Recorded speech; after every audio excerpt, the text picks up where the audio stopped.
Hello, everyone, and welcome to At America. At America is the U.S. Embassy's American Center, and our mission is to provide a space for young Indonesians to learn more about the United States. And hello, my name is Patricia Elizabeth. I'm one of the e-guide here, and you're watching AI in Journalism, a Bane or a Boon. Today, we're going to discover the impact of AI in journalism. Join our speakers for an engaging discussion on using AI wisely to mitigate hoax and disinformation. But before we start our discussion, we have trivia quiz for you who join us via online platforms. And the question is it true or false? AI will be far from the only thing that shapes the news and the public arena in the coming years. You can submit your answer to our social media platforms, and if you can guess correctly, you will get a live shout-out from us at the end of this event. And now to begin our discussion, we're going to hear opening remarks from the Beauty Press Attaché, U.S. Embassy Jakarta. Everyone, please give a big round of applause to Nick Geisinger. Thank you. Thank you very much. Everyone, welcome to At America. It's always so great to be back here. Yes, my name is Nick Geisinger. I'm the deputy spokesperson for U.S. Embassy Jakarta.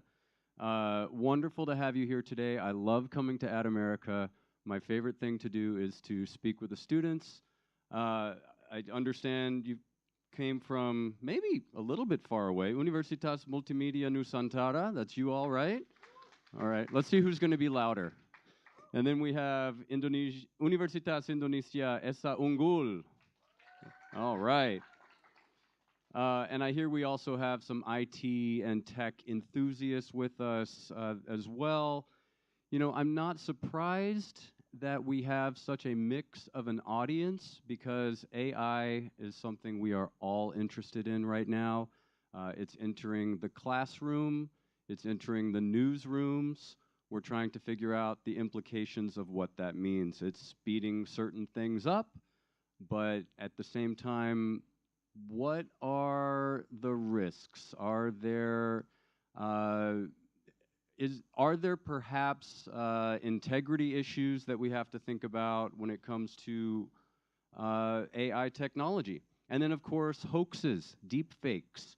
We know that AI plays a role there as well, and that is something that I know all of us in Indonesia and the United States, especially in our election year, our shared election year of 2024, are keeping an eye on very closely. So 2024 is also the 75th anniversary of diplomatic relations, as she mentioned before. And our theme for the year is diversity, democracy, prosperity.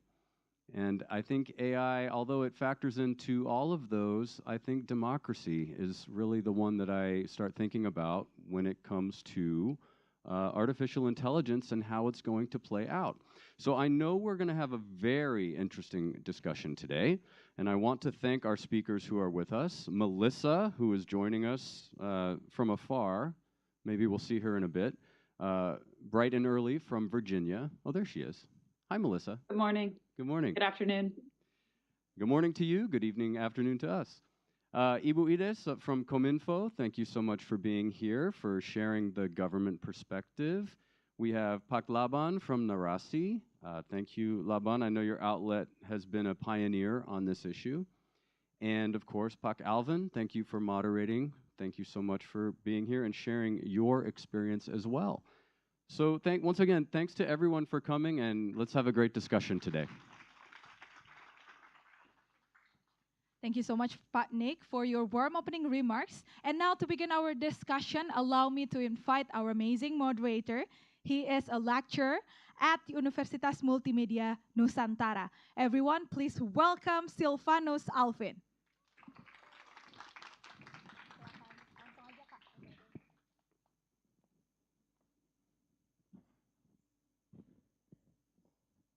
Hello. Hello, everyone. Good afternoon. Once again, I would like to introduce my name. can I stand a bit? Yeah, it's okay for you?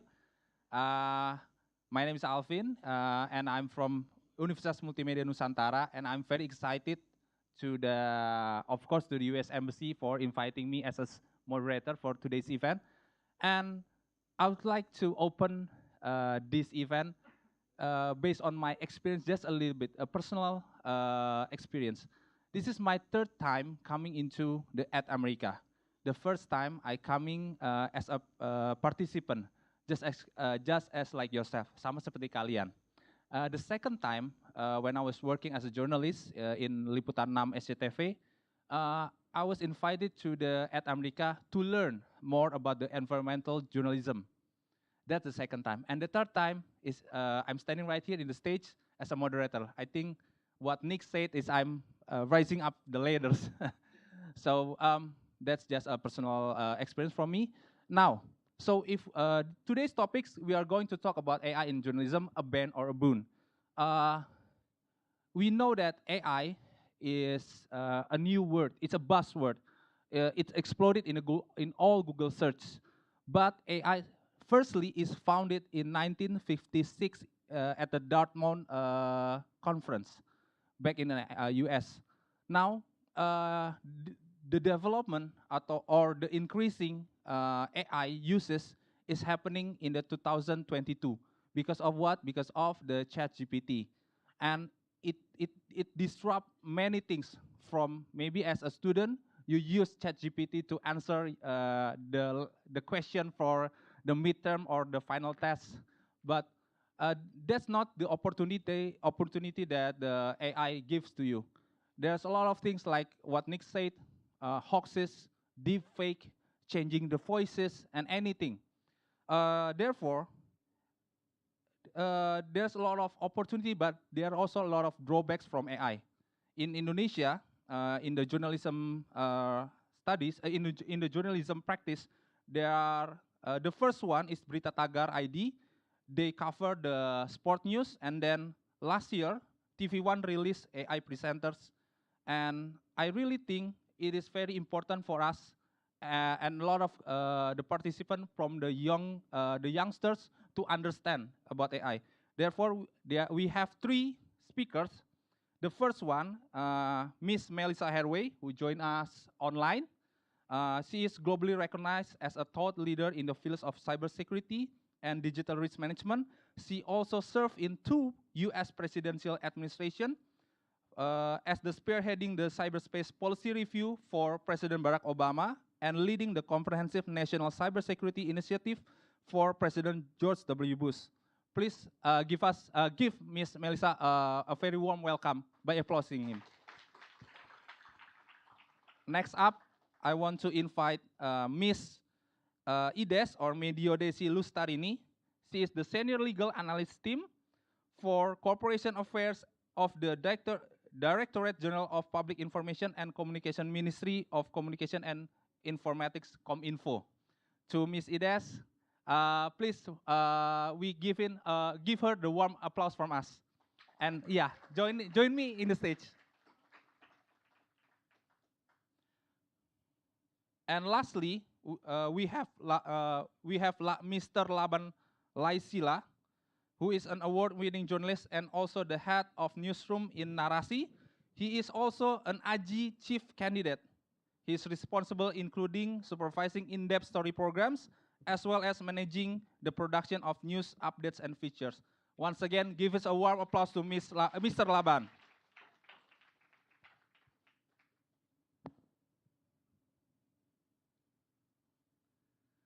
Okay, without further ado, I really think that we need to have a very deep understanding about what is AI, what is this phenomenon. Therefore, I ask and I also invite Ms. Melissa to give us the explanation. The time is yours, Ms. Melissa. Good afternoon. Thank you very much. Let me share my screen. And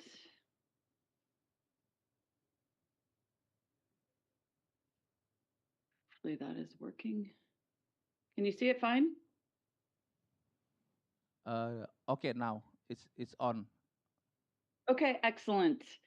All right, good afternoon, everybody. I'm very excited to be with you this afternoon. I am honored to be on sharing the stage, albeit virtually, with my colleagues.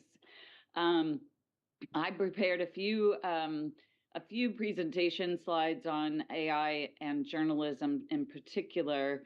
And artificial intelligence is really important, as our host has told us, Alvin. You know, it's been around since 1956, but it didn't really become part of our national narratives until 2022 because of ChatGPT or Bard and all of the different computing platforms that are starting to use the large amounts of data that we've generated all over the world. But it's about the computer systems that are capable of performing tasks that used to only be done by a human, such as reasoning or solving problems or coming up with answers to your tests or hypotheses for your term papers or for your master's theses, etc.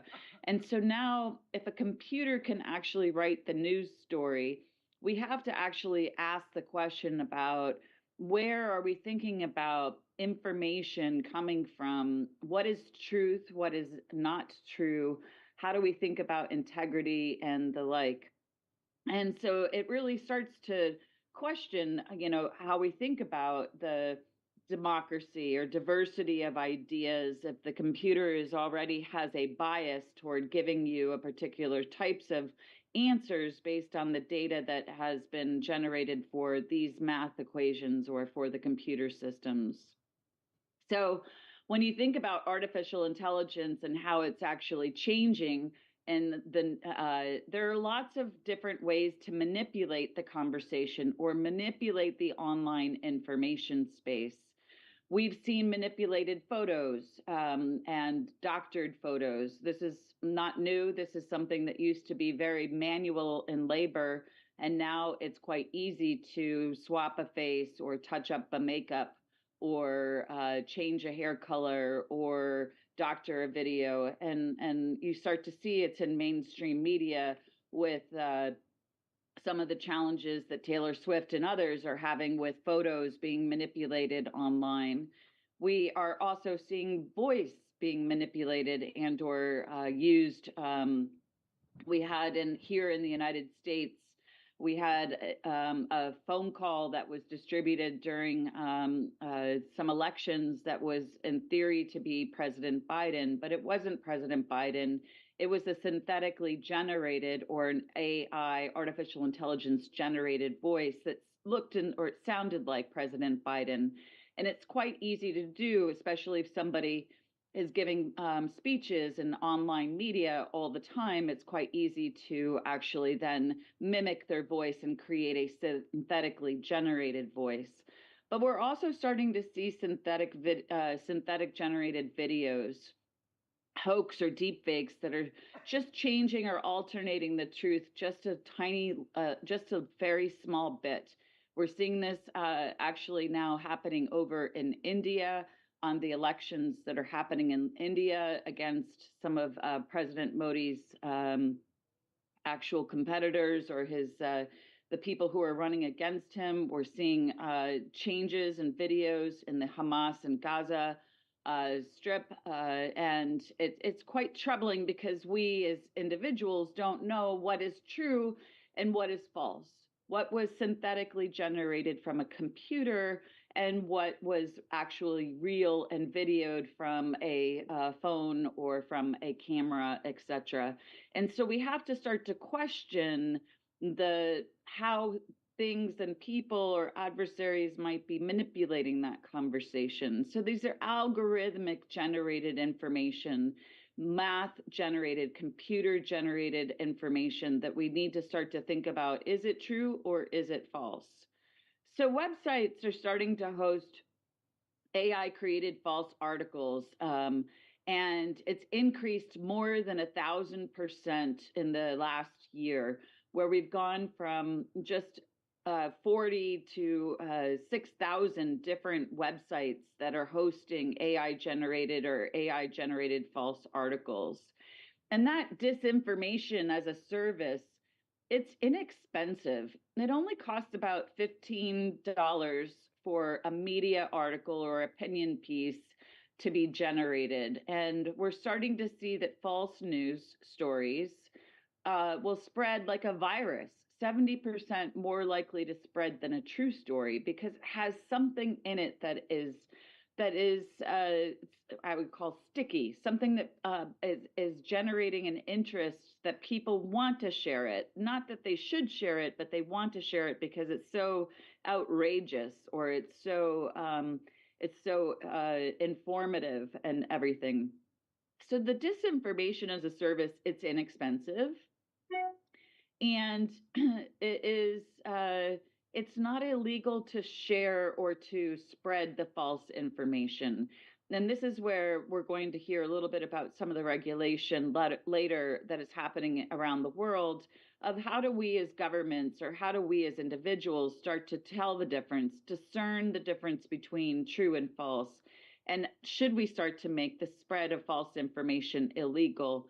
We certainly have, from some aspects of from a counterterrorism perspective, for example, in Singapore, there's the Countering of False Information Act, that you can't, in fact, generate and spread it. But this is only one or two countries that are actually starting to move forward with making it illegal, versus a national overall and international conversation. The information is targeted, and again, I call it sticky, because it actually is based in marketing, and the content of what is attractive to you. I would argue that some national brands of the United States are really sticky, Coca-Cola, and they give you a jingle, a song that makes it so that you can remember it, and that's what you want. Or in advertising for cigarettes, they used to be very also sticky. That was like, you were tough if you had you were a strong person, and attractive if you actually smoked cigarettes. So think about this as the marketing around the content. But the content in the disinformation world, this algorithmic generated information, it helps perpetuate a bias that you might have. I don't like that particular country. I don't like that particular population. I don't actually like that particular brand, if you think about Coke versus Pepsi. It actually also starts to compromise logical thinking.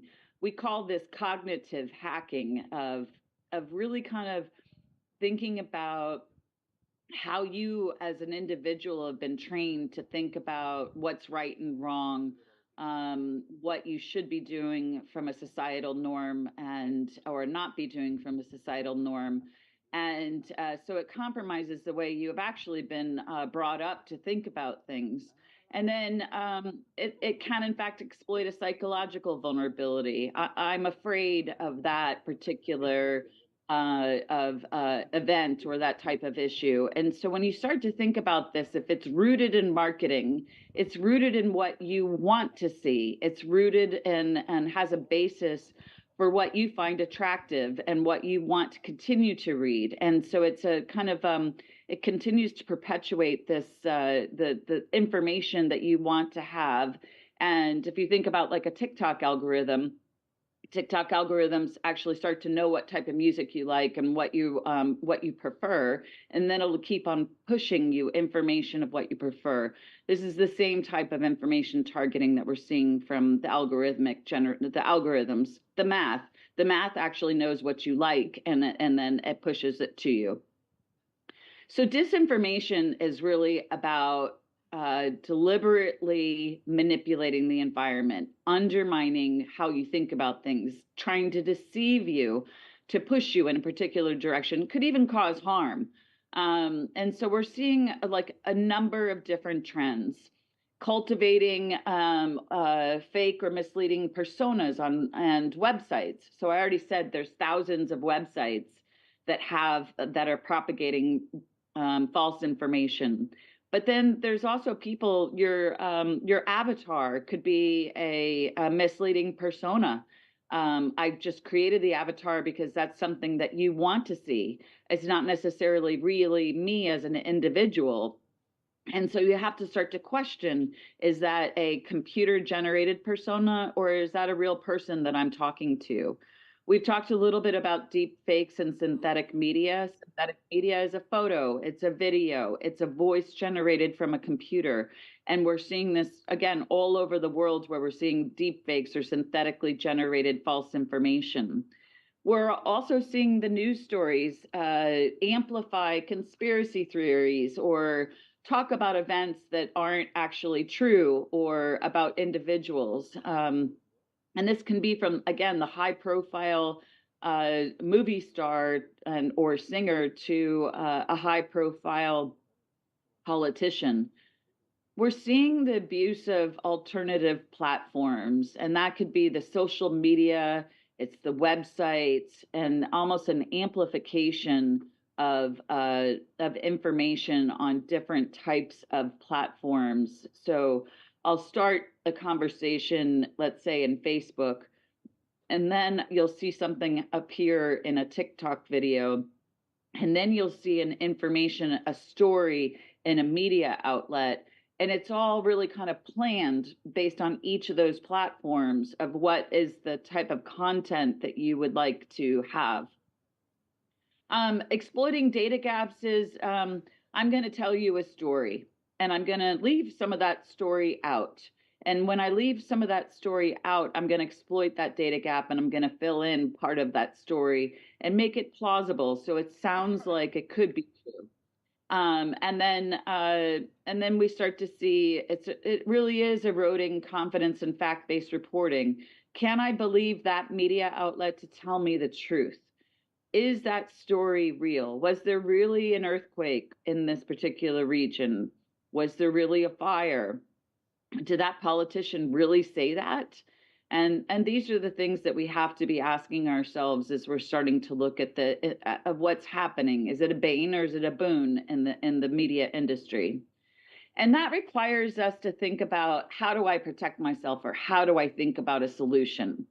You have to verify now before you trust, because there's just so much false information that's out there. I call it, it's the debt of truth, right? That there's not there anymore. So you have to question the source. Where is it coming from? Is it coming from a trusted media outlet, or is it on my social media, which is not necessarily a trusted source for information? When you start to see a sticky story, something that really is like, wow, I can't believe somebody said that, or wow, that's really interesting, or oh my gosh, is the stock market really going to crash? You have to think before you link to it, because you are all very connected people using social media, spreading information. So if you're going to spread information, you really need to think and question the source. Is this true or is it false? Because you don't want to be part of spreading the false information. And then as you as an individual, you need to think about minimizing your digital exposure. My boys are 23 and 24 years old, and I have a pretty large family. And we talk about how much information you post on a Facebook or on Twitter or on the different, or even post within TikTok. When you think about all of the information you could post, it's then very easy to then create a false persona, or somebody that looks and sounds like you, who knows who all your friends are, and who might be able to exploit that for harm. So thinking about how much information you post, I think of it as too much information that you might post, as you want to protect yourself and your family, and from some of this the algorithmic generated misinformation and or targeting of people. And unfortunately, at the national level and at the international level, there's no consistent approach from a policy perspective, from a legal and regulatory framework, even from a technology perspective. We don't use common definitions of what is this algorithmic warfare, if you will, or disinformation. misleading content, manipulation of information. We don't have a common taxonomy that we use at the university level or even in the technology plane. So as we start to create the counter technologies, we're not thinking through it. And we don't have a common policy, perspective, or national approach to law or regulation, nor do we have a real response of how do we defend the population from misinformation or from the fake news or from the hoaxes. And so there's a lot of work to be done at the policy level that we need to be thinking about at the national level. And I look forward to hearing from my colleagues on these areas. So in summary, there are a number of resources that are coming online that you as university students and you as individuals can start to look at. MIT here in the United States, the Media Lab has got actually a fair amount of technical competitions where we're actually awarding grants on how do we think about the content takedown, identification of synthetic media, whether that's a photo or a voice or a video. The EU Disinformation Lab in Europe is an amazing resource, a not-for-profit institution that's working with media, with technologists and policymakers to try to come up with that common taxonomy and how do we come up with solutions. And then also Carnegie Mellon University here in the United States is looking at deep fake detection and how do we think about a human in the loop and then also tagging the data. So as the social media platforms of Facebook and the TikTok and everything have to start to mark and put a symbol next to something that's synthetically generated, Carnegie Mellon University is one of the universities working on that, kind of verifying that it is an actual individual that's created it versus a computer that's created it. That's my conclusion of opening remarks. I'm really looking forward to your questions. And thank you so much for having me here this afternoon with you. Okay, thank you, Ms. Melissa, for your enlightening presentation. Now we know that there's a dark side of AI that bring us that can threaten our daily life. So we can move on right now to Miss Ides. I'm sorry, Bu Ides. Now Miss Ides can delve deeper about what the government doing right now about the AI. What's their approach for the regulation? So Miss Ides, the floor is yours. Kita kasih sambutan hangat untuk Ibu Ides. Thank you so much, Mas Alvin. Hello, everybody. Good afternoon. My name is Mediodecci Lustarini, but my friends, and you may call yourself my friend, is calling me Ides. So, okay. Thank you for the session before. There is, Melissa has raised about what happened in the world of AI space. That the AI has become a new discourse in our life, and it's growing in discussion regarding how AI has, like Mas Alvin said, has a dark side. So in terms of regulation, here I show you there is a study from ASEAN AI landscape. This is within the ASEAN itself. There is a key findings from review of an AI government publications. The first one in terms of target audience. AI governance still targeting most frameworks and regulations still targeting to the developers and also the implementers. So here AI system developers and implementers are being targeted by the frameworks or the regulation in AI governance. And normally it using guidelines or policy in response to AI usage.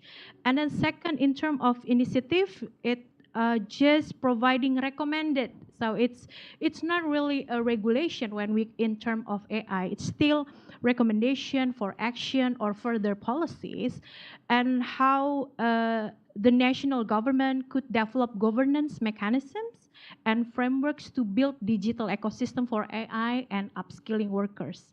So we still nurture the innovation. We're not looking yet to the dark side. And then the highlight is that the most of the governments has acknowledged that the nature of AI space is changing, it's developing, it's still robust. That's why the governor is still living document, they said, because it keeps monitored and updated in periodically. And then most guidelines are preferable rather than having a solid legislation. This is the landscape of AI in within ASEAN itself, and the principle mentioned is most ethical and value-based principles. And then if we can see the key commonalities in current AI initiative within the ASEAN, that the strategic initiative still the talent, manpower, it's become the priorities, and then the innovation and research also become the priorities. The governments for implementation of regulatory frameworks, again, it's not a regulation yet, but it's still a regulatory frameworks for developing and applying AI in our daily lives. Also the infrastructure, because we're still struggling with infrastructure for setting up the systems to support data sharing, the safe and secure data sharing, and the development of AI system itself. And then if you can see the common priority areas within ASEAN, there is no journalism there. So it's still covering the healthcare, education, smart cities, finance, etc. But they still not targeting the industry, the media industry, the journalism industry. So we can see here, it's the landscape of AI. And then why we should work, why AI in journalism is a ban or a boon. We should do this. Why? Because impact of AI on the development and media journalism is huge. AI has become the new media actors. It's not just becoming a tools here, but it's also becoming media actors. Maybe some of you can see from your social media. There is an account of social media in Indonesia itself that show content that based on AI. I think most of you have seen it. And we have our national TV channel, I think. And also Narasi has already utilized AI for your news gathering and also news presenting. So the media and journalism AI usage trend is like state here. It used for the image recognition and automatic tagging, summarizing information, we use that. And then transcription and translation, managing social media content, personalizing content. So it's like what Melissa just said, that even TikTok has already know your preference in music or content or anything, because they use AI to personalize content and improve recommendation, so to boost user engagement. But here, the Reuters Institute for the Study of Journalism said that the impact of the use of AI on journalism is not yet significant, even though it is used in journalistic activities in increasing. In the next few years, and I think it's not next few years, it's already happening now, that the public is already entertained by the media works created by AI. So I think it's happened. It's already happening, not in a few years, but it's already happening now. And then here, they also said that the use of AI by publishers has occurred for various purposes, but not become a major part of decision making. So when they decide which content they will going to up or they going to gather, still not AI is still not the preference, the priority preference. So it's still human touch needed there. Here is Indonesian current AI governance landscape. The first one, that Indonesia has already had the national AI strategy, which is published on 2020, and now is on its way to be a presidential decree. So basically, the Indonesia Artificial Intelligence National Strategy is focusing on the talent, manpower, and then try to create the recommendation for data ecosystem and infrastructure, and then how to create the priority sectors and quick wins, and also that it is used ethically in accordance with the values of Pancasila and also in Indonesian regulation. And then also it's supporting the coordinating in the research and development.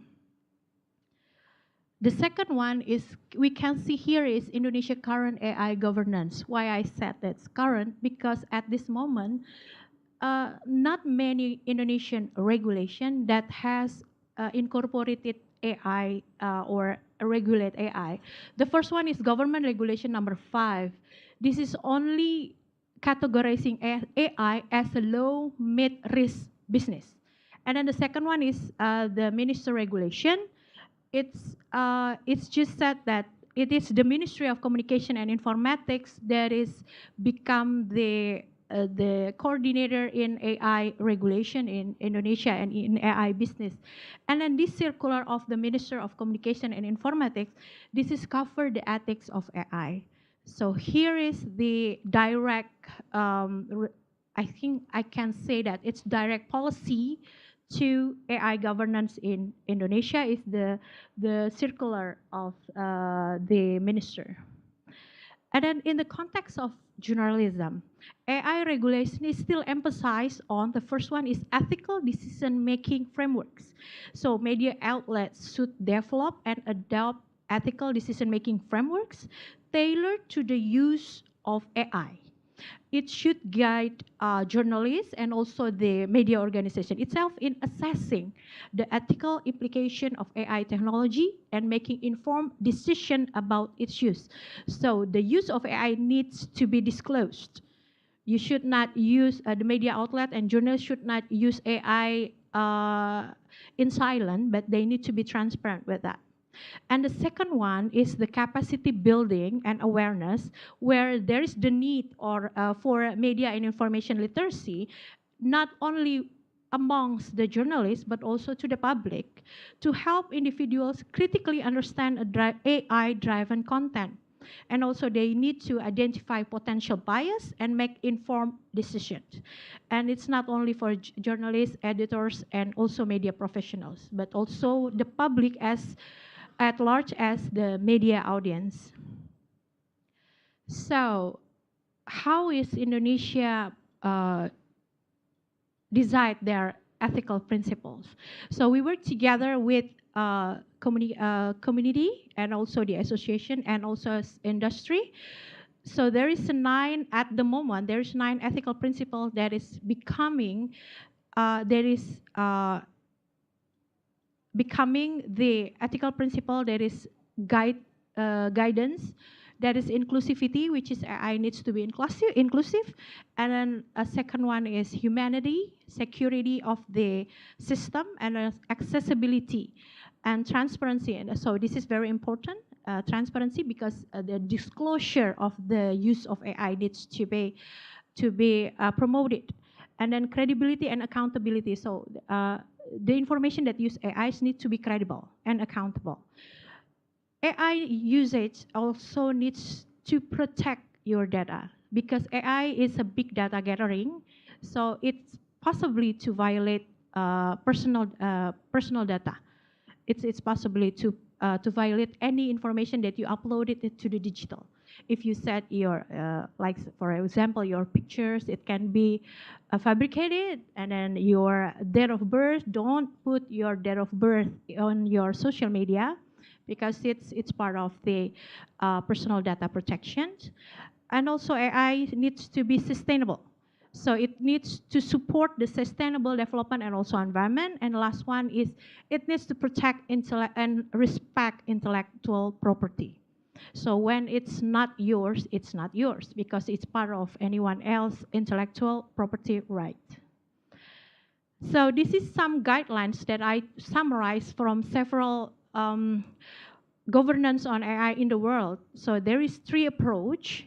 The first approach I take from the EU AI regulation. They just adopted on 13th of March last month. It is AI is a tool. So basically AI is tools. So it needs to be valued in using the risk-based approach. And then there is a responsibility and liability of the developers and also the implementers. And then the second one, we can use the UNESCO's recommendations on the ethics of AI. There is a several approach that needs to be assessed before we are using AI. And then the third one, in terms of, we use the circular letter from our minister. This is what we become our guidelines now. So this one, inclusivity, humanity, safety, and security, and also ethical impact assessment, ethical governance and stewardship, actual data policy, development, and international cooperation, because AI is going, the use of AI-based content is going to be traveled around the globe easily with the help of internet, and then also the environment and ecosystem, and also human rights.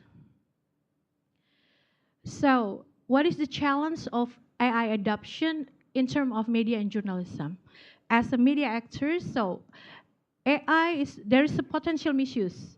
Internet is like a double-edged sword.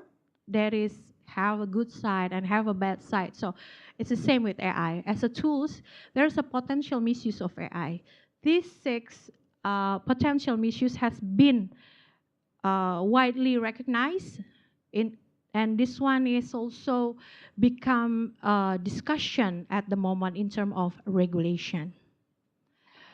And in terms of preventing and combating fake news, so the ministry, the government of Indonesia has actually several programs.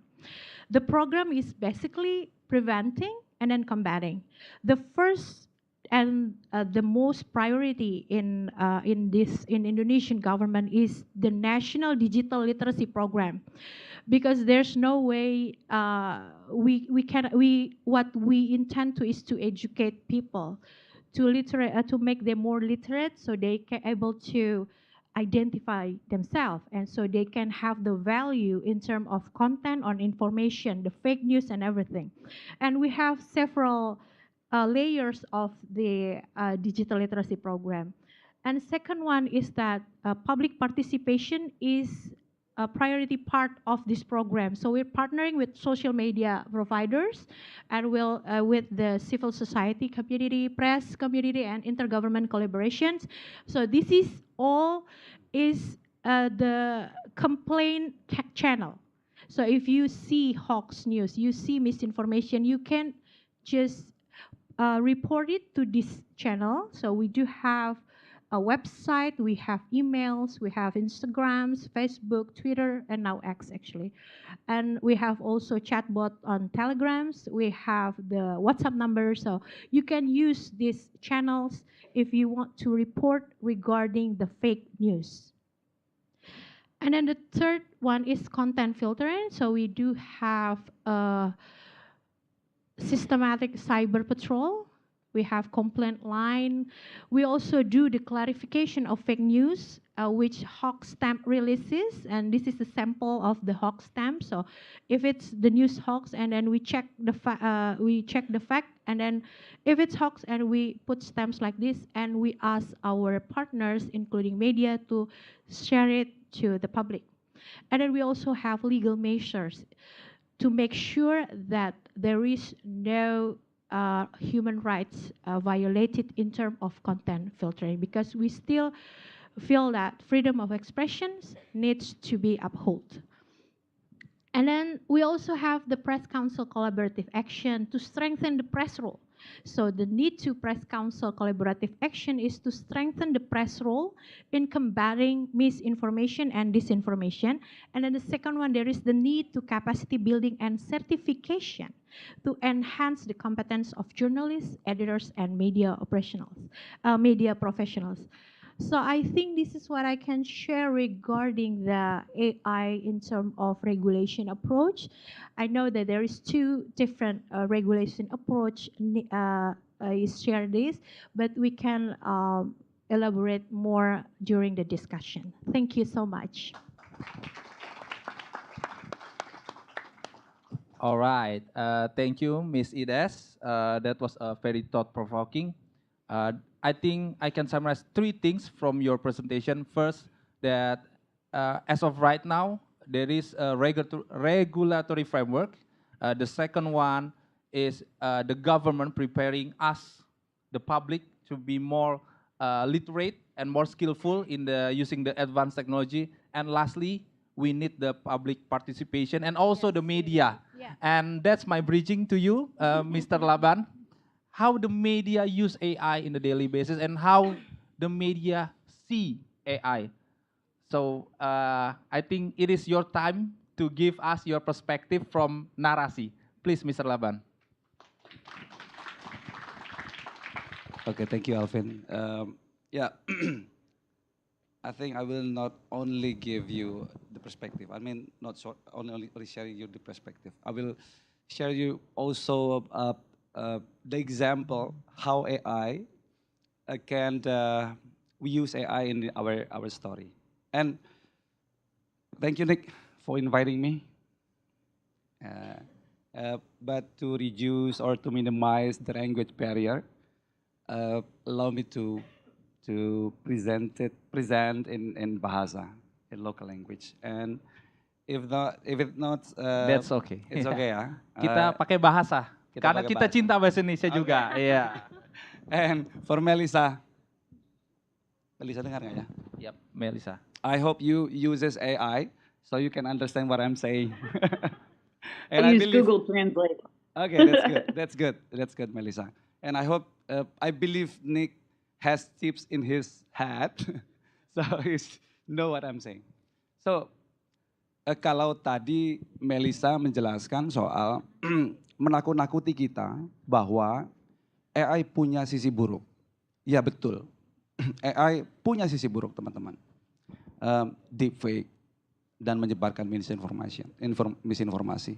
Dan itu juga sudah dijelaskan oleh Mbak Ides tadi ya, bahwa ada hal-hal dan bahkan itu sudah tersebar sejak tahun 2017. 2014 juga sudah ada, tapi bentuknya masih manual. Di 2019 bahkan lebih parah. Ya, itu terjadi setiap masa kampanye. Tapi 2019 juga terjadi apa yang namanya bukan penyebaran informasi, penggunaan AI untuk hal-hal lain. Dia sifatnya netral dan itu digunakan di kampanye. Teman-teman lihat si gemoy kan, dan itu adalah gambar AI. Dia tidak untuk misinformasi, tapi digunakan. Nah, bagian saya menjelaskan sisi baiknya. Ada sisi buruk yang dijelaskan, ada ditakut-takuti. Contohnya yang sudah disampaikan oleh Melissa. Ada sisi netralnya juga dan bagaimana cara mencegahnya, misalnya dari pihak pemerintah.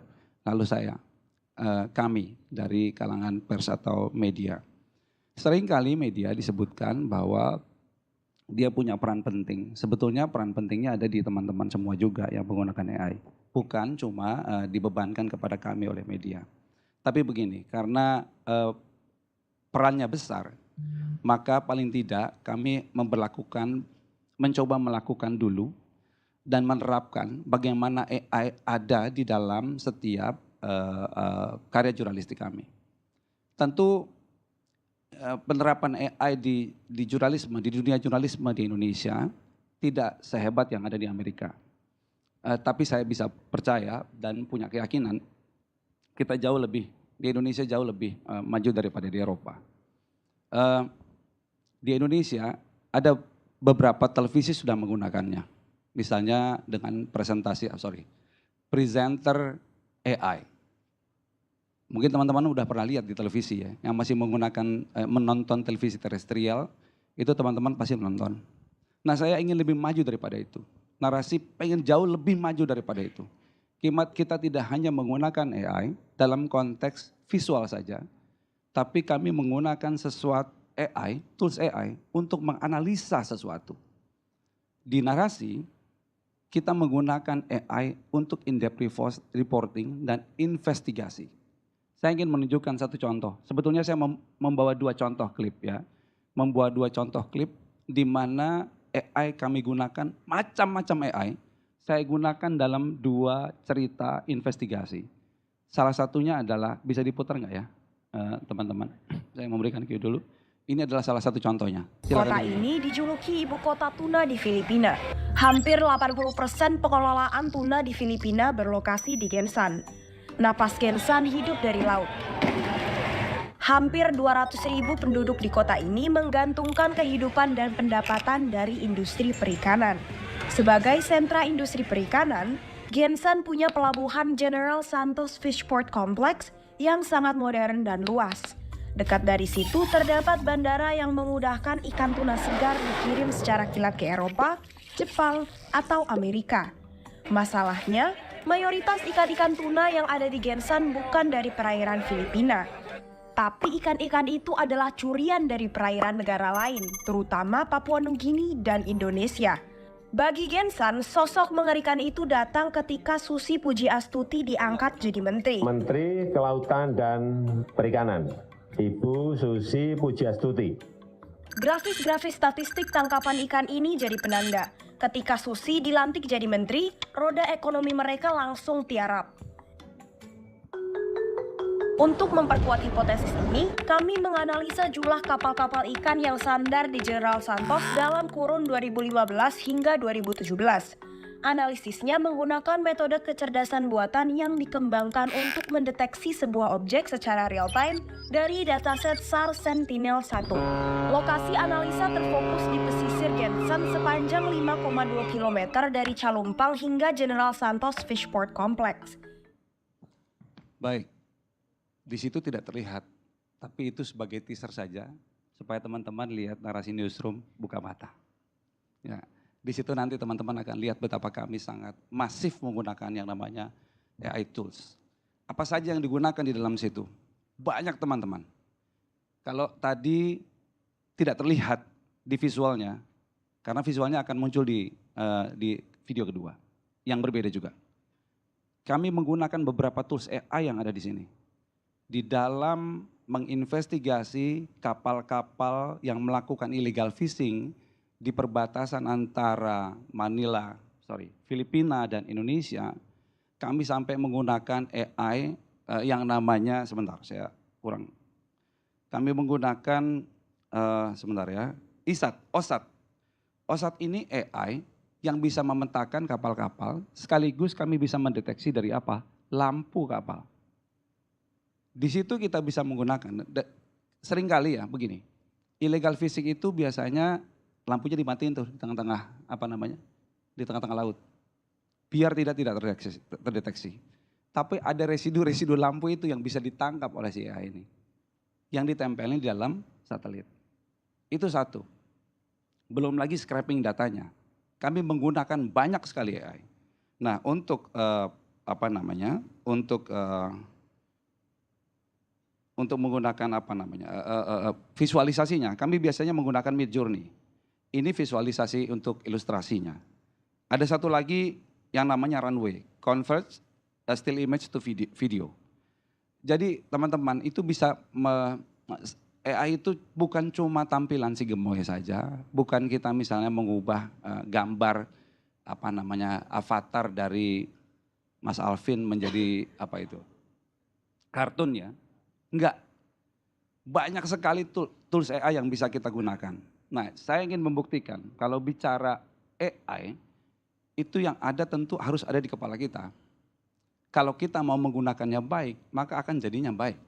Tapi kalau kita menggunakan mau merugikan orang, jadinya deepfake atau misinformasi dan segala macam. Kira-kira begitu. Nah, saya ingin mencontohkan lagi satu karya yang ini lebih masif dari sebelumnya, di mana kami menggunakan itu sampai sering data yang ada di digital, kami analyze lagi, menjadi dan membuktikan ada sebuah operasi dari Rusia yang menggunakan media di Indonesia dan mempengaruhi teman-teman untuk menyaksikan kehebatan Rusia. Ini videonya.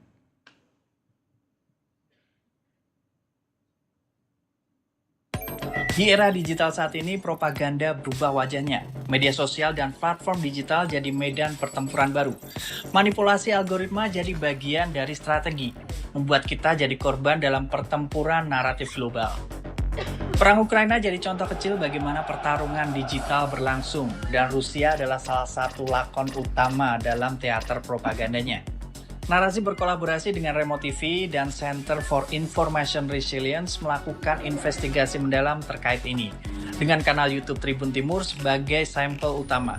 Kami memantau lebih dari 18.000 video yang rilis sejak Februari 2022 hingga Juni 2023. Kami mengumpulkan jutaan komentar dan menganalisisnya. Kami juga memasang perangkap dan menyebarkannya di berbagai grup Telegram untuk mencari tahu dari mana muara operasi berlangsung. Hingga akhirnya terungkap diduga kuat beberapa turis Rusia di Bali terlibat dalam operasi ini. Influence Operation. Istilah ini mungkin cukup asing buat kamu, yakni sebuah upaya memanipulasi informasi. Perang Ukraina adalah contoh kecil bagaimana influence operation masif terjadi di sini. Oke, ini awalnya karena iseng. Jadi dari iseng nonton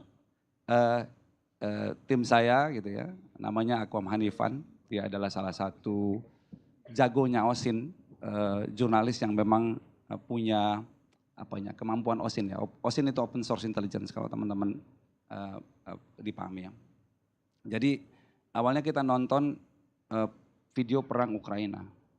Tapi setiap kita nonton di YouTube, di search-nya di bagian kalau kita search gitu ya, perang Ukraina, Rusia Ukraina, yang muncul selalu Tribun gitu. Kita menggunakan coba IP address dari yang lain. Sama. Kok Tribun aja yang muncul ya gitu. Selalu Tribun gitu. Media Indonesia, ini ada apa ya gitu. Curiga lah kita. Dari sana kita menemukan cek data-data dari komentar-komentarnya. Lucunya komentar-komentar yang muncul adalah huruf akrilik. Ini enggak masuk akal. Buat kami tidak masuk akal gitu ya. Pasti ada sesuatu yang bisa dibongkar dari sini. Lalu kami cek. Kami sedot tuh jutaan komentar yang muncul. Jadi kami dalam sebulan itu ada 700 video atau 7.000 video, saya agak lupa. Ada 700 video yang kami cek satu persatu. Apakah video ini memang diproduksi organik? Maksud saya komentarnya organik gak sih dari kita? Kita sedot datanya. Komentarnya kita sedot dan itu betul jutaan. Tapi bagaimana cara kami mengolahnya ya? Jutaan itu bisa tahunan, bisa 2 tahunan kali ya. Sementara perangnya mungkin udah dimenangin sama Amerika. Enggak bukan itu joke. Kita nggak tahu. Kira-kira kita bingung gitu. Kita sedot, kita pindahin ke yang namanya Excel. Tapi gimana caranya kita membaginya, men-scrapingnya? Karena kita tidak tahu, kita tanya ke Google, gimana sih caranya scraping data yang ada di komentar ini dengan melalui Excel spread gitu. Muncul tuh, ada AI yang bisa digunakan untuk scraping data. Sekali lagi, kita nggak develop apa-apa, tapi kita utilize dengan apa yang sudah ada. Ini lagi-lagi soal perspektif teman-teman. Kalau teman-teman ingin menggunakan yang lebih baik, maka akan jadi yang baik. Lalu kami menggunakan yang namanya YCS. Ini data untuk men-scraping komentar dari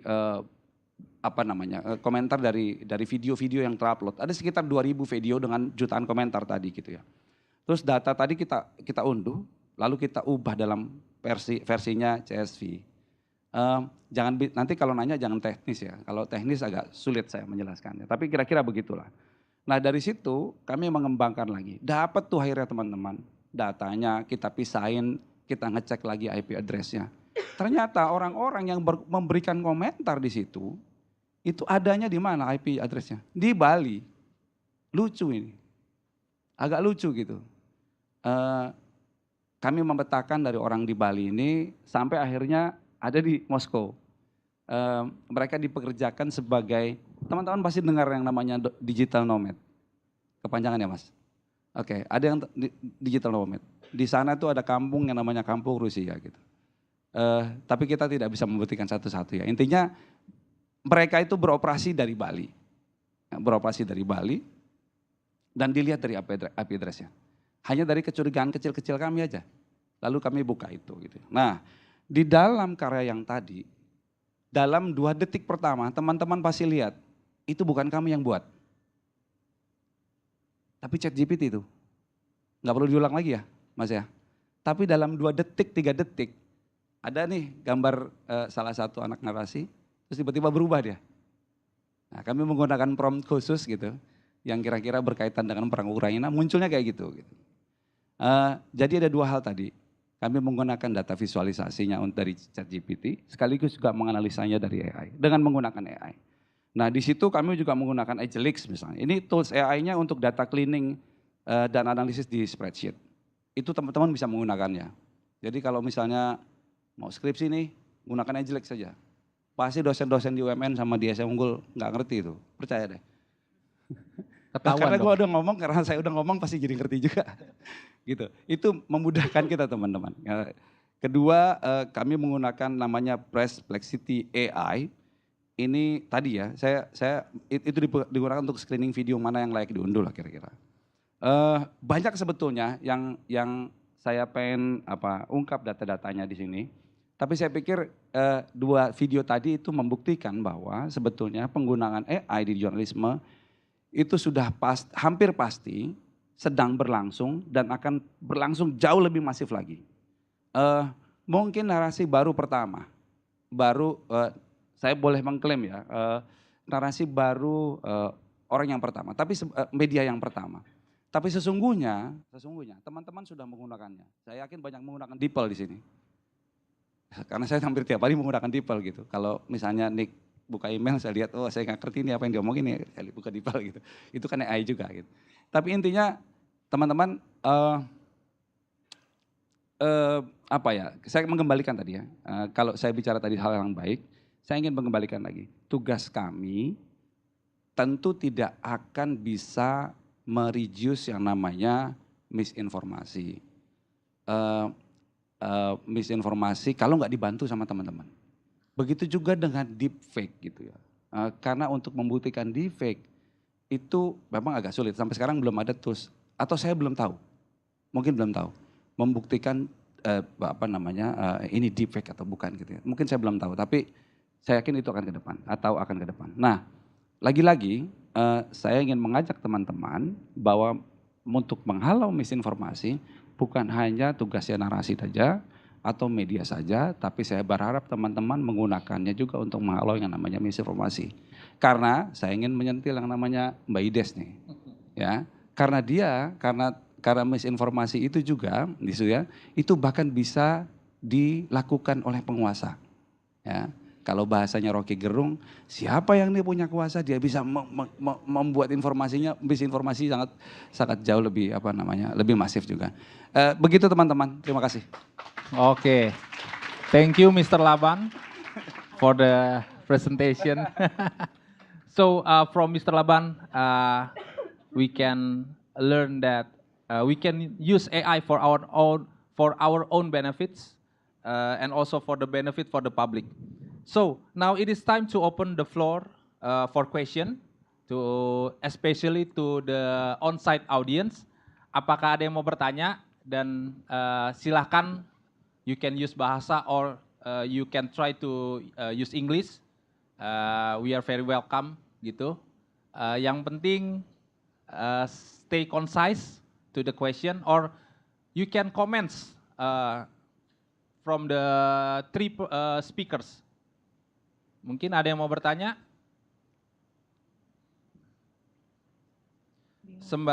And also I invite the participant in the online platform to submit your question, and I will read your question to the speakers. Bagi yang join online, silakan juga kalau mau bertanya, nanti akan saya tampung dan saya bacakan kepada para speakersnya. Mungkin dari Esa Unggul, ada kayaknya tadi ada ini bisik-bisik gitu. Oke, ada dari UMN, ya silahkan mungkin ada, nah itu ada rekan yang akan menyampaikan mic.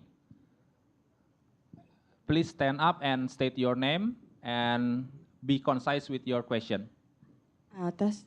Hi, thanks for letting me asking the question. My name is Silvanus from University of Multimedia Nusantara, but I will use bahasa Indonesia because I wanna ask for the Mr. from the Narasi. I'm sorry, I forgot his name. Mr. Laban. Okay, Mr. Laban, I'm sorry.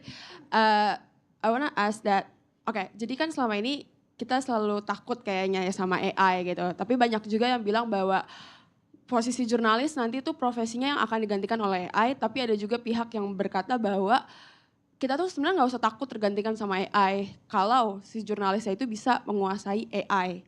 Nah, kira-kira apakah 5 tahun ke depannya posisi profesi jurnalis di Indonesia ini memang semuanya perlu capable bisa menggunakan AI atau gimana ya Pak? Dan juga kan ini tentang secara kultural, aku pengen nanya kalau kayaknya ya di AI itu yang aku lihat tuh secara cultural itu mereka tuh bias gitu. Misalkan bisa salah kostum tradisional misalkan kayak gitu. Pokoknya secara kultural tuh salah gitu. Kita gimana ya, generate the images but they conduct the picture wrong gitu. Nah, kalau kayak gitu tuh gimana cara kita untuk meminimalisir kesalahan budaya yang digunakan yang terjadi pada AI kayak gitu. Thank you. Oke. Thank you for the question. Mungkin langsung Mas Laban bisa langsung merespon. Siapa tadi namanya lupa? Giovanni. Geo ya. Geo. Saya ngomong 5 tahun ke depan dulu ya. Apakah misalnya semua jurnalis nantinya harus menggunakan ini? Saya berpikir bahwa kita memang harus adaptasi itu harus. Paling tidak dia mengerti tools standar. Apakah itu akan digunakan dalam karya jurnalistiknya, itu hal yang berbeda. Nah, teman-teman juga perlu pahami gitu, saya menjawab gini.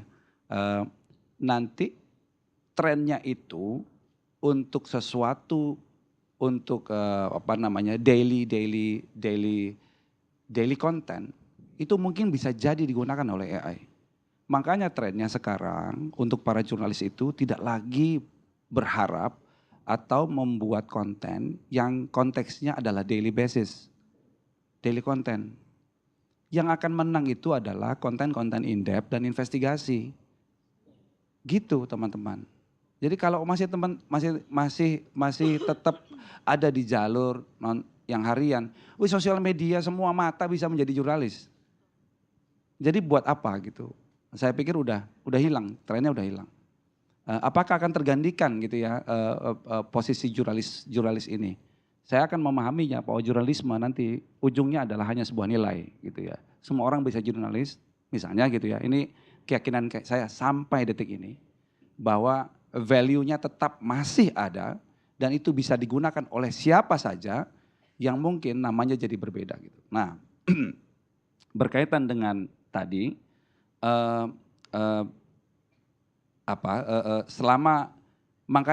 makanya jurnalis sekarang itu bedanya jurnalis dengan yang bukan kan adalah kami tunduk pada kode etik, pada code of conduct ya. Kami tunduk pada itu gitu. Sementara yang lain-lain kan enggak. Nah, makanya saya tadi bilang kalau selama kita masih dapat value itu semua orang bisa jadi jurnalis, saya pikir itu satu. Kedua itu pertanyaannya saya agak lupa Geo, soal apa tadi? Oh iya, ya oke. Sesederhana ini Geo, kalau 5 tahun ke depan mungkin dia sudah jauh lebih canggih. Si AI jauh lebih mengerti dan bisa merekam itu semua ya. Maksud saya bisa nggak salah lagi dia. Namanya juga belajar tiap hari kan gitu. Tapi pada intinya gini, di dalam video yang pertama tadi, kenapa kami tidak menggunakan AI secara full dan masif? Tapi ada beberapa yang dari OSAT yang kami menggunakan gitu. Karena kami nggak mungkin gitu ya ngerekam sesuatu ada aktivitas nelayan terus pakai AI gitu. Ya harus nerjunin orang gitu. Prinsip kerja jurnalisme kalau cuma nongkrong doang di depan komputer ya memang ada yang namanya pakai metode OSIN tadi, tapi itu jadinya cuma jadi cek fakta gitu. Yang namanya jurnalisme dia harus turun ke lapangan untuk memverifikasi. Kalau verifikasinya gitu, tadi tools itu hanya untuk membantu kita memverifikasi. Apa yang terjadi di lapangan bisa jadi sangat berbeda. Gitulah kira-kira. Nah, Tadi kalau menggunakan, kan konteks budayanya bisa jadi beda, ya nggak usah dipakai. Sesimpel itu aja jawabannya. Lah, gambar AI yang salah, kita masih mau pakai, ya jangan gitu. Kita bisa membodohi publik gitu. Maka kita akan menjadi bagian orang yang menyebarkan disinformasi kalau kita masih menggunakan AI yang salah. Kita tahu dia masih belajar, jadi terus kita menggunakan sesuatu. Dan kesalahan yang berikutnya adalah kalau kita tidak disclose, ya kan? Tadi Mbak Ides bilang tuh. Kalau kita udah ngomong tuh di tengah-tengah, kita menggunakan AI ini ya gitu. Kita harus menggunakan entah di ujung, entah di tengah-tengah. Kita harus jujur kepada publik misalnya bahwa kita menggunakan AI. Nah, saya ingin membawa sesuatu yang berbeda sebetulnya. Apakah jurnalisme saat ini gitu, tantangan jurnalisme itu bukan di situ. Tantangan yang terbesar adalah copyright, teman-teman. Itu tantangan yang terbesar. Contoh buat narasi nih. Atau buat, jangankan bukan buat hanya narasi deh, buat media-media arus utama. Di Amerika sudah sangat maju. Beberapa media di Amerika sudah memasang ada alat gitu yang si AI tidak bisa nyedot data dari dia. Kebayang kan? Nah, bagaimana dengan narasi? Narasi itu homeless media. Dia nggak punya website, dia menyerahkan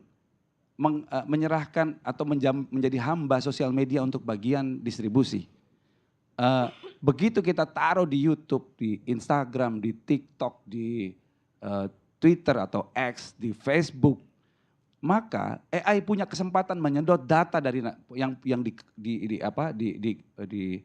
dibuat oleh narasi. Itu ancaman buat kami.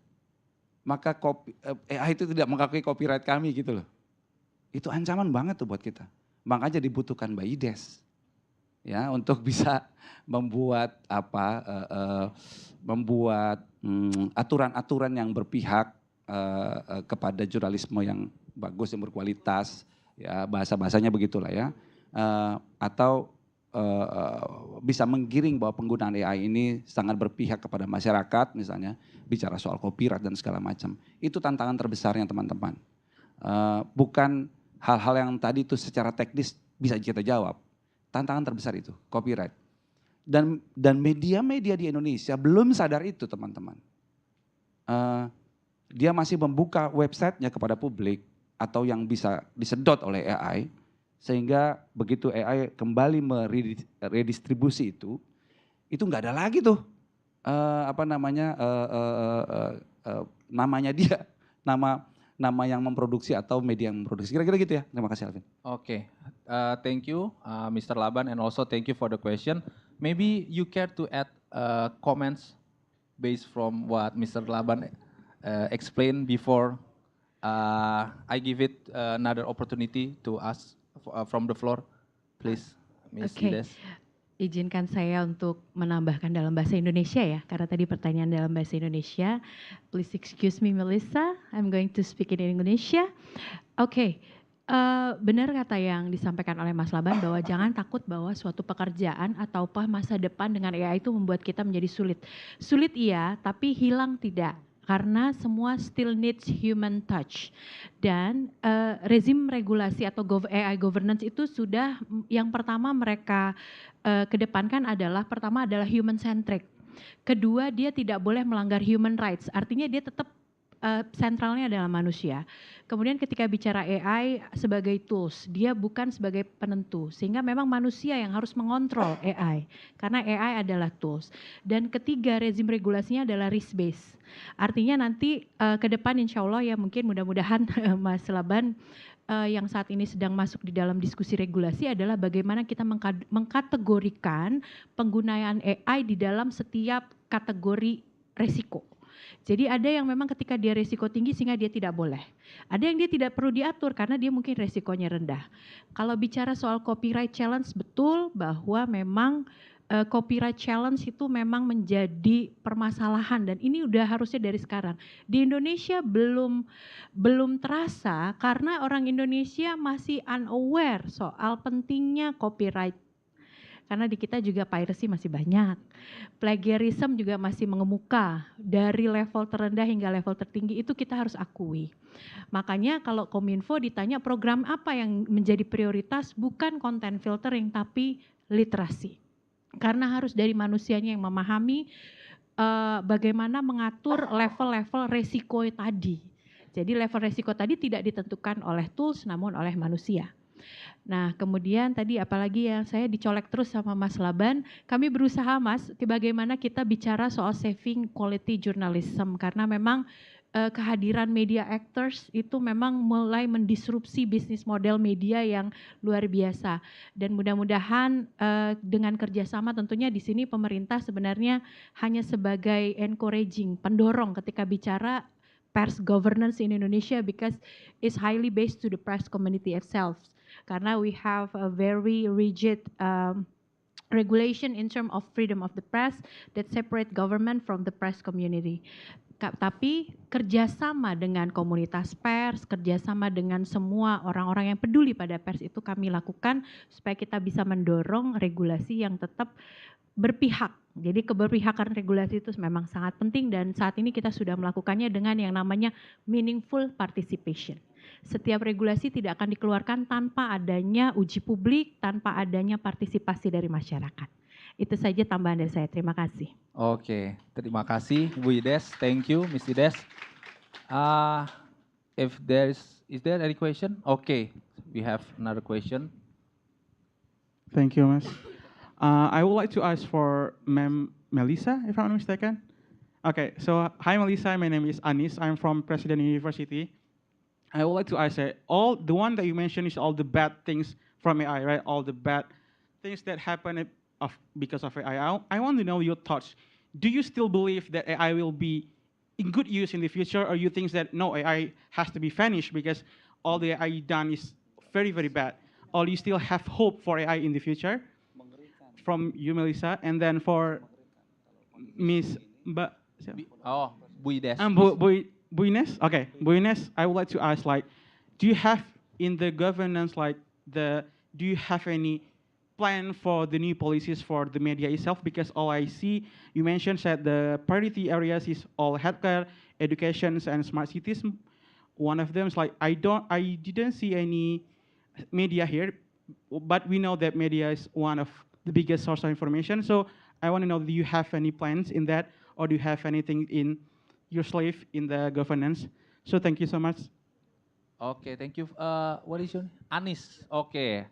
Hopefully you will become, yeah, Mr. Anis. Okay, thank you, Mr. Anis. And first, Miss Melissa, Anis asked you a question. Basically, it's the question about today's discussion. Is AI a boon or a drawback? Please, Miss Melissa. So, Anis, thank you for the question. I think it's actually both. At the boon part of the innovation is that we can now use the algorithms and the artificial intelligence to process large volumes of data that we really as people can't do. And so we need to take advantage of the computers, to take advantage of the math, to process large amounts of data. And I think that it will be applied in many different ways. First, I think that it will be applied in the healthcare industry to start to look at diseases and or health problems from an interdisciplinary connection and be able to create solutions to problems that we've been dealing with for decades or hundreds of years, whether that is a new disease or a new cancer or different things. So I think that there'll be positive applications from an artificial intelligence and from the innovation from that perspective. I also think that you would see innovation in material science where we can find new composites for metals that might be stronger than the current composites, and new different applications from a physics, chemistry, biology perspective. So again, interdisciplinary is where I see the advances. And then you can also start to see from a logistics or other different types of efficiencies that artificial intelligence may bring to an industry. I think those are the positives. So that would be the boon. And then the bane is, I think it will be weaponized.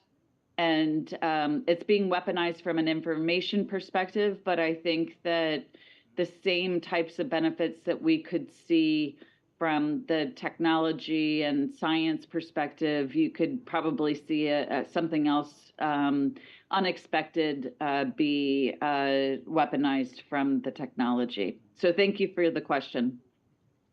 Okay, are you satisfied, Mr. Anis? He is satisfied, Miss Melissa. Okay, next up, please, Miss Boleh Ines. pakai bahasa Indonesia? Okay, excuse me again, Melissa, because it's quite a complicated questions. Jadi kenapa media tidak masuk? Itu adalah studi literatur bahwa di dunia, di ASEAN sendiri, AI governance itu belum mengkategorikan media sebagai priority sector. So media isn't become the priority for in AI governance within the Asian countries. Nah, kemudian adalah tapi kita melihat bahwa harusnya ada, betul ya. Jadi sehingga kita melihat saya sendiri ketika diundang untuk acara ini saya sangat karena diskusi AI discourse itu lagi hangat di Indonesia. Hampir semua komunitas baik akademisi, kemudian asosiasi, kemudian praktisi itu mendiskusikan AI discourse, bagaimana mereka akan menyikapi ini. Nah, saya membuat pemetaan terhadap beberapa regulasi yang ada di dunia. Pertama EU, kedua UNESCO, EU bahkan udah diadopsi sebagai AI Act. Kemudian saya juga membaca yang di Amerika, tapi kalau Amerika dia memang nurturing innovation, dia tidak mengatur etika, dia tidak mengatur pemanfaatan, tapi dia nurturing innovation, sehingga innovation yang di nurture di AI innovation nurtured in the US itu dia membangun sistem yang memungkinkan dimanfaatkan secara positif, tapi dia juga kayak semacam antidotes-nya dibuat juga gitu loh. Artinya dia memanfaatkan AI untuk katakanlah untuk menarik data, tapi dia juga membuat mesin berbasis AI untuk menahan data itu ditarik. Jadi menarik itu kalau di Amerika di nurture seperti itu. Nah, kalau di Eropa dia model regulasinya adalah dia meregulate untuk framework supaya bisa ada similarities within the EU countries. Jadi yang diatur sama mereka itu dia tidak menyebutkan jurnalisme, tapi dia menyebutkan kepada konten, kepada text-based generative AI system. Dan itu sebenarnya bisa juga kita gunakan untuk bicara bahwa ini bisa diatur untuk industri media ataupun jurnalisme. Nah, sehingga rezimnya yang kami lihat adalah kalau di UNESCO juga dia menyebutkan soal jurnalisme, tapi memang lebih sama saja. Yang pertama pasti akan dikeluarkan adalah transparansi, accountability, and credibility. Jadi disclosed itu sangat penting. Informed decision, artinya ketika suatu media outlet memutuskan menggunakan AI in any terms of their process in journalistic activities or in their decision making process, they need to disclose. Jadi audience tahu, so we know we are being informed that they are using AI in their regular daily basis. Nah, ini yang akhirnya menjadi suatu spektrum di mana sebenarnya AI governance general itu bisa berlaku di hampir semua sektor priority ketika dia bersifat governance, artinya tidak mengikat. Tapi kalau if we want to highly regulate AI governance, we need to find the spectrum within the risk base. Jadi each industry has a different risk in using AI. Nah, itu yang harus dipahami dulu oleh si regulator, which is kadangkala regulator itu berkejar-kejaran dengan teknologi advancement itu sangat luar biasa. Karena teknologi advance development itu dilakukan daily basis. Regulasi kadang-kadang kita kajiannya aja bisa berbulan-bulan bahkan bertahun-tahun untuk menemukan formula yang tepat. But at least saat ini dengan adanya beberapa rezim pengaturan atau regulation regime within the global, itu kita ada beberapa sampel, Indonesia khususnya. Indonesia have several sample that we can adopt or we can just compare and to find our best benchmarking in term of regulation. Because AI is a living document. It keeps advancing. So the regulations need to be spectrum and it needs to be layered. Jadi nggak boleh kita meregulate sesuatu itu langsung regulasi harga mati, terus sanksinya ini, penaltinya ini kalau digunakan seperti ini, itu akan mematikan inovasi. Of course we don't want that. We still want to innovate with the global citizen, right? Indonesia harusnya seperti itu karena we are a big, very big country. We have more than 270 million people in Indonesia. So I think it's best to have a different approach and itu harus berpihak. Jadi regulasinya memang harus berpihak. Jadi mohon doanya supaya ada satu formula yang tepat yang bisa ditemukan dalam waktu yang tidak terlalu lama dalam meregulasi AI di Indonesia ini. Terima kasih. Amin. All the best for the Indonesian government. Not only government. Oh yeah. All of us. All of us. To the citizen of world. Okay, we only have one more question. Is there any question? Yes, from women. Wah, I'm sorry. Maybe after this you can just reach to the speakers by yourself. Okay. To the gentleman. Ya. Berdiri. Berdiri. Hi, my name's Ryan or Rian in Indonesia. I would like to ask Miss Ines about the... Miss Ides. Ides. I'm sorry. I would like to know the stance on the Indonesian government because you said yourself that Indonesia's information isn't in the top priority of whatever Indonesia is doing, right? So I would like to know, with AI, what is the possibility form of control towards it? Would it be in favor of the machine or would it be in favor of the man? Terima kasih. Thank you. Well, I think there is some misperception here. It's not that I said that information is not priority. It's based on the ASEAN studies that most of the AI governance publication, whether it's frameworks or regulation, have priority sectors, and information and media has not been in it. I mean, I think that it's not because they don't really think that information as part of the priority, but since it is possibly that most of AI governance publication that has been published within the ASEAN country is nurturing the innovation. So AI is basically has many good things, positive way in terms of those sectors like healthcare, education, but that's why I said that it's not because the government of Indonesia is not prioritizing that. It's the study based on the ASEAN landscape. So it's the first one. So I think we should agree that Indonesian government doesn't see information as not priority. It's all priority. That's why we prefer to have a soft regulation that's through the circular letter from the minister that cover all industry. So the ethical values of AI is can be adopted by all industry. This is our choice now because it's because we need to have, like I said before, we need to have a layer risk-based assessment to see whether which is the priority to regulate. Regarding whether it's man or it's the machine, so I think that based on the AI governance landscape in Indonesia, the one who is being regulated or being approached is the developer and also the implementer.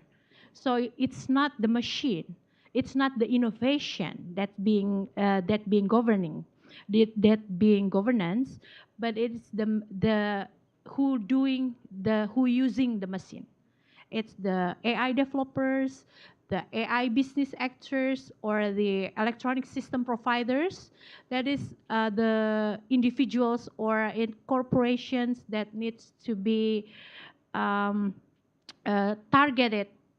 And I think it's also based on the ASEAN AI landscape study. It also shown in several AI governance frameworks that is being published for most of the countries in the world. So I think for now, it's not the machine. Again, AI is a tool. It should not be regulated. It's not the tool that being regulated, but the person who implement it, who develop it, so it will be used in ethical way and respecting human rights. Okay, thank you, Ms. Ires. I think that's all the time that we have for today's discussion. I would like to express our gratitude to the three distinguished speakers. Yes, to Miss Melissa, who woke up early in the morning and still join with us until the end of this event, and also to Ms. Ides, and also to Mr. Laban. I believe it takes various parties to contribute, the government to create the regulation, of course, the media and also the industry to utilize the AI ethically, and also to the general public. You need to increase the literacy level and use it wisely. And once again, we hope you found today's session informative and thought-provoking. I think that's all. Thank you once again. Thank you so much buat Pak Silvanus Alvin. Thank you so much buat Bu Ides. Thank you so much to Pak Laban. And thank you so much Melissa. And of course to Pak Nick Kaisinger. And thank you so much to our audiences today from Universitas Multimedia Nusantara. Thank you so much. And Universitas Esa Unggul. Thank you so much for coming and joining our discussion today. Earlier at this event, we have trivia quiz for you who join us via online platforms. And the question was, is it true or false? AI will be far from the only thing that shapes the news and the public arena in the coming years. And the correct answer is true. Journalism is not fundamentally altered by a single technology. It interacts with institutions and other forces in society and economy. So congratulations to @Babila from Instagram, who is the fastest one who can guess correctly. The last, to keep update for our next amazing events here in America, you can follow our social media. We have on Facebook, Instagram, X, YouTube, America. Thank you so much for joining with us. My name is Patricia Elizabeth, and see you at the next America events. Bye.